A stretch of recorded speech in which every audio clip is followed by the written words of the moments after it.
आज की वीडियो में हम बात करेंगे कि 498 आईपीसी का मिसयूज किस प्रकार से किया जाता है। साथ ही हम बात करेंगे कि 498 जब धारा आई थी तो उसका उद्देश्य क्या था। साथ ही सुप्रीम कोर्ट को एक चिंता यह भी है कि मिसयूज को कैसे यानी किस प्रकार से रोका जाए।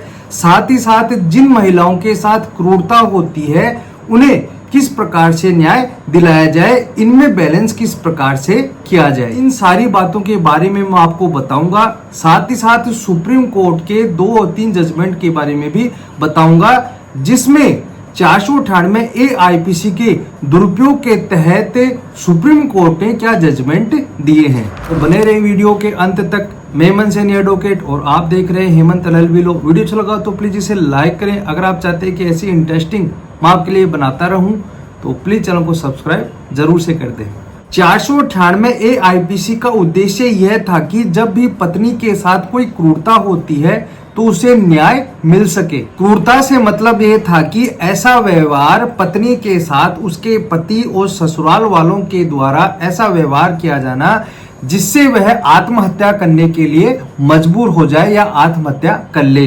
साथ ही साथ उसको शारीरिक व मानसिक रूप से इतना प्रताड़ित करना या इतना टॉर्चर करना जिससे उसका स्वास्थ्य ही खराब हो जाए। इसके अलावा महिला को उसके मायके से धन व संपत्ति लाने के लिए दबाव बनाना, इस प्रकार का कोई एक्ट करता है तो उसे क्रूरता माना जाएगा।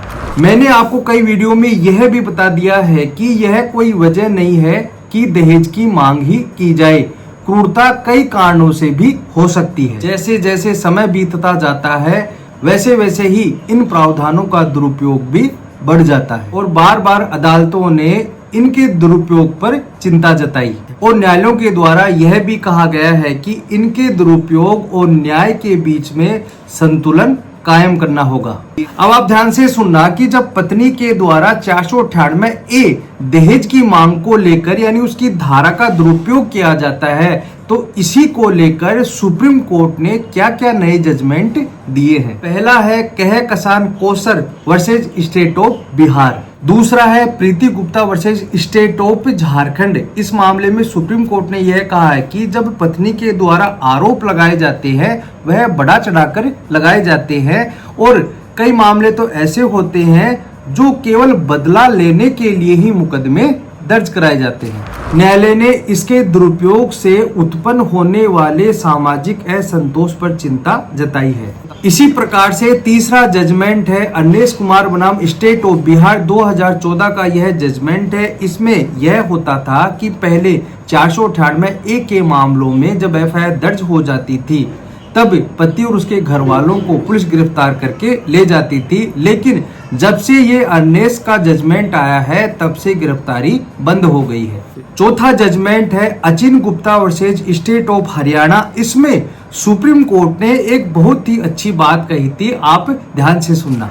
इससे पहले सुप्रीम कोर्ट ने अपने कई मामलों में यह कहा था कि जो भी एलिगेशन लगाए जाते हैं वह स्पेसिफिक यानी स्पष्ट एलिगेशन होने चाहिए, जनरल एलिगेशन नहीं होने चाहिए, मतलब कि अस्पष्ट एलिगेशन नहीं होने चाहिए। इसलिए Achin Gupta versus state of Haryana वाले मामले में सुप्रीम कोर्ट ने यह कहा है कि केवल अस्पष्ट एलिगेशन लगाए गए थे यानी जनरल एलिगेशन लगाए गए थे और केवल बदला लेने की भावना से यह केस किया गया था। और हमें यह भी पता है कि जब पति पत्नी के बीच में डिस्प्यूट हो जाता है और मामला जब कोर्ट में चला जाता है और वह आमने सामने होते हैं तो वह एक दूसरे को दुश्मन की नजर से देखते हैं और एक दूसरे पर बदला लेने के लिए कार्रवाई शुरू कर देते हैं। तो इस जजमेंट में यह कार्रवाई प्रतिशोध लेने की भावना से की गई थी और यह केस तब दाखिल किया गया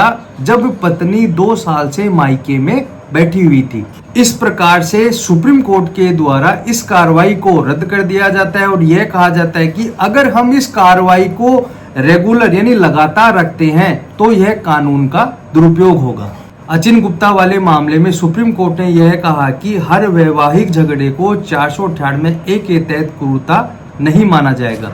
छोटे छोटे झगड़े तो हर घर में होते हैं, इसे क्रूरता नहीं माना जाएगा। यह क्रूरता के कानूनी दायरे में नहीं आती। साथ ही सुप्रीम कोर्ट के द्वारा यह भी कहा जाता है कि जो आरोप है उनकी सावधानी पूर्वक जांच की जानी चाहिए ताकि निर्दोष पक्षों को अनावश्यक हानि न हो। साथ ही देश की समस्त अदालतों को यह कहा जाता है कि 498 AIPC के दुरुपयोग और जिन महिलाओं के साथ वास्तव में क्रूरता की गई है, चाहे दहेज की मांग को लेकर क्रूरता की गई हो, चाहे किसी और बात की लेकर क्रूरता की गई हो, उनको न्याय मिल सके, इन दोनों बातों में संतुलन रखना होगा।